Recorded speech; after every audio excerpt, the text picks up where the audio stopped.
Hi guys, so for week 4, we are asked to talk on the case of two deaf parents trying to have a deaf child. Naturally, they are very unlikely to have a deaf child, so they would have to genetically pick these traits for that. We are asked to consider the 3 different modules of disability, which are medical, social, and cultural. So diving into the medical module of disability, deafness is viewed as a biological impairment that would reduce the child's normal functioning and should be prevented or treated where possible. So from the medical standpoint, the parent would be disadvised to do these things for that child because we morally are supposed to do everything to protect our child's health and minimize suffering. And so choosing this would go against that. But from the social module of disability, it kind of shifts the attention from the disability and health of a child into the impairment itself and the social boundaries that it can create. Just kind of going into the real world, trying to find a job, trying to make friends.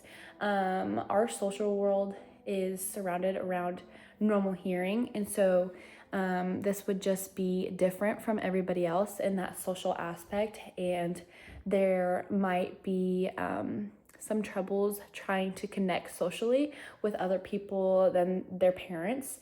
And so the ethical concern would be the parent's choice and more a social responsibility. So I think it would probably disadvise in doing this. But from the cultural standpoint, it kind of goes further by understanding deafness as a basis of direct cultural. So when in the reading, it was kind of saying that when both people are deaf, you have this type of intimacy that you wouldn't have with a normal hearing person. I kind of see this as different languages. Like in cultures, you have your specific language, and when you can speak fluently to each other, you have that intimacy of knowing each other's language. And this would be sign language for deaf people. And there is that type of culture and friendship that comes with them all being deaf.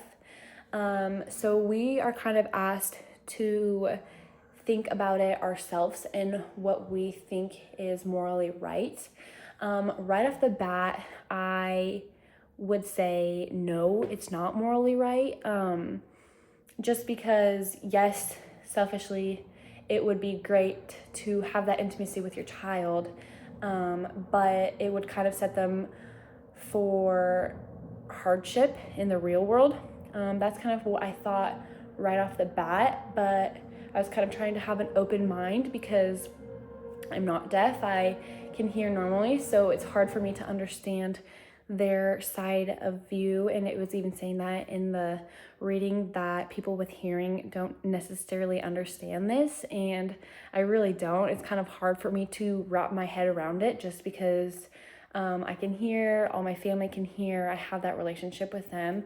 So kind of having an open mind, I can see how you'd want your child to have that culture, have that intimacy with each other, but just not really totally understanding how that feels. It's hard for me to understand kind of having that disability.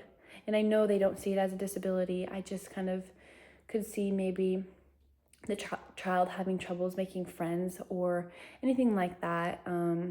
But yeah, I'm trying to have an open mind to it just because I can't hear and I don't know what they have and don't have. So yeah, that's kind of my view on it.